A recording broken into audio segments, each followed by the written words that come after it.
तोहके भूले खाती छौरी रे रही दिंघावा दुबौली रे। तोहके भूले खाती छौरी रे रही दिंघावा दुबौली रे। पखिया जागता निके न लागता, पखिया जागता निके न लागता, घाना रोटी सब्जी रे। तोहके भूले खाती छौरी रे रही दिंघावा दुबौली रे।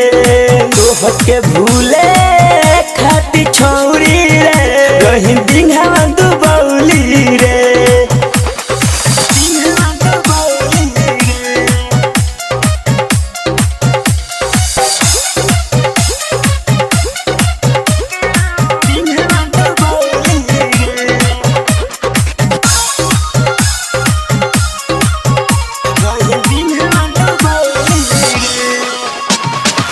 दिन भरावा छोरी के घरवा रही बहरा रे।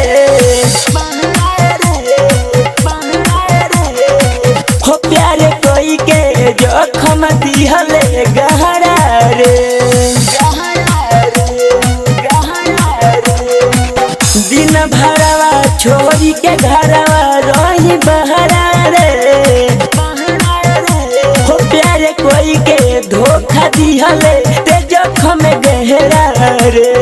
सुन तोरा चौपर में पीटा तारन बाबूजी रे। तोहके भूले खाती छौरी रे रही दिंघावा दुबौली रे। तोहके भूले खाती छौरी रे रही दिंघावा दुबौली रे।